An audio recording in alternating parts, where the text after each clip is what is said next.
Көзгө басар жалгыз көпүрөдөн кол жууп, бийик жайларды аралай өткөн татаал жол менен каттоого аргасыз Камчыбек Кемелов буга чейинки жеңил унаасын жол тандабаска алмаштырган. Айтымында бул деле эптеп кыйын кырдаалдан чыгуунун бир амалы. Кышкары эмитен эле сезиле баштаган нарын жергесинде карды кой, жамгыр бир аз дыбыл этсе, мындагы бийик ашууларды ашып өтүүгө дегеле мүмкүн болбой калат. Шүгүр эми буга да шүгүр деп эми каттан болуп турсун деген нерсе да эми. Жан чачында кыйын болуп Жан чачында эми тайгалак болгудай экен, аябай эле жеңил машиналерге деле кыйын болгудай, жалпак машиналерге. Мен деле жеңил машинам бар, анан муну менен чыгып келатам, эми бияктын жолун билебиз да.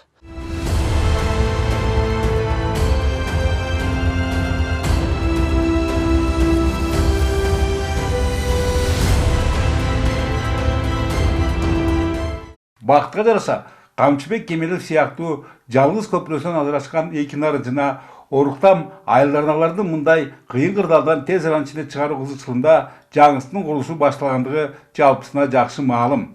Темир конструкциялуу анын узундугу 35 метрге чамалап 5 бөлүктөн турат. Туурасы 4,5 метр. Ага мамлекет казынасынан 18 миллион 683 миң сом бөлүнгөн. 200дөн ашык түтүн эл үчүн өтө маанилүү ушул объектини бүткөрүү милдети жүктөлгөн Бишкек темир жоопкерчилиги чектелген коомунун куруучуларынын билдирүүлөрүндө иш ылдамдатылган ыргакта жүрдү. Ошого жараша көпүрө убада кылынган мөөнөтүндө калк кызматына коюлмакчы. буюрса ушул жума ишке берилет. Ошондой эле Лахол жер көчкү көпүрө да бүгүнкү күндө ушул тендер өтпөй турат. Ал да бүгүнкү авариялык абалда. Ага дагы ушул ограничение коюп, 10 тоннадан ашык ушул машиналар өтпөсүн деп биз ограничение койгонбуз.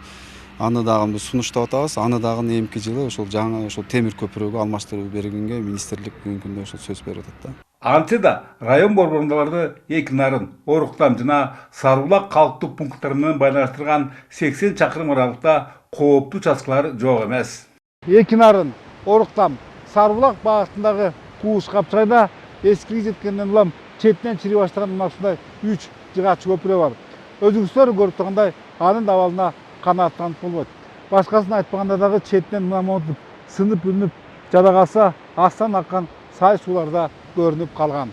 Каттамдагы мына ушул кооптулук көңүл жазымда калбай, аларды жаңыртуу жаатындагы долбоор даярдалууда. Эгер ал өз максатына жетсе, эки нарын жана Оруктамга агылышкан көбүн эсе чет өлкөлүк туристтердин алдаганча көбөйөрү бышык. Биринчиден, өрөөндүн ажайып кооздугу өзгөчө суктанууну жаратса, экинчиден Кууш Капчай аркылуу Ысык көлгө өтүп кетүүгө болот. Тосор ашысы аркылуу Ысык көлгө өтүп кетүү маршруту бар да. Бирок азырынча ал жол баягы жол тандабасы автоунаалары менен жүрүп атышат. Анан ошол жакты дагы Кудай буюрса планга кирген.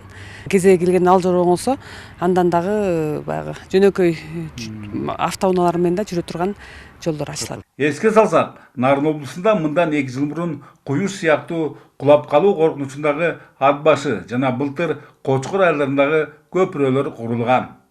Бөлөкбай Шеримбеков, Айдын Төлөбеков, ЛТР Нарын району.